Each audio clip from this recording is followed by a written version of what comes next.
9-сентябрдын таңында Москванын Марино районундагы кырсыктан 21 жаштагы Аман аттуу жигит каза болгон. Каза болгон жарандын жакындары шектүүгө карата доо арыз жазбаганын Супер KG порталына маркумдун бөлөсү Алмаз Арыкбаев билдирди. Алмаз Арыкбаев маркумга дайыма төз жүр, этият бол, сак бол, бөтөн жерде жүрөсүң деген кеңештерин айтып келген.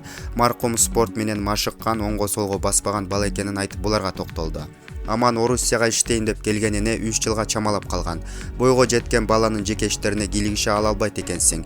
Бөлөм буга чейин эжеси менен чогуу жашачу. Кийин жумушума жакын деп өзүнчө Батирге көчүп кеткен. Бөлүнгөндөн 1 апта өткөндөн кийин тагыраагы 9-сентябрдагы кырсык болуп кетти.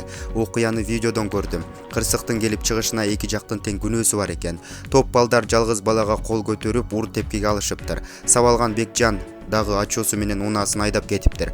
Жабыркагандардын арасында бөлөм дагы болгон, бирок алган жаракатынан улам каза болду. Биз жакыныбызды жоготтук. Ошентсе дагы шектүүнү жаман көрүп, ага күнөө арткан жокпуз. Бекжандын ата-энеси кечирим сурап алдыбыздан өттү. Эки тарап бири-бирибизди түшүндүк. Кырсыкка шектүүнүн ата-энесин аябай боорум ооруйт. Кудайым алардын ишин жеңил кылсын. Уулу эртерээк аман эсен чыгып, ата-энеси менен бирге болсун дейт элем. Бул суноо, деди Арыкбаев. Маркумдун бөлөсү окуя болгондон кийин коомдо түрдүү кептер айтылганына зээни кейип төмөнкүлөргө токтолду. Кырсыктын келип чыгышы тууралуу коомдо ар кандай кептер айтылды. Бирок окуянын күбөсү болгон күндө дагы анын эмнеден келип чыкканын тактап, анан маалымат таратышса болмок. Айтылган кептер кырсыкка кабылгандарга, алардын жакындарына оор тийип жатат, деди ал. Эске салсак, Москва шаарындагы Марино районунда 20 жаштагы жигит кыргыз жарандардын унаасы менен сөзөп кеткен.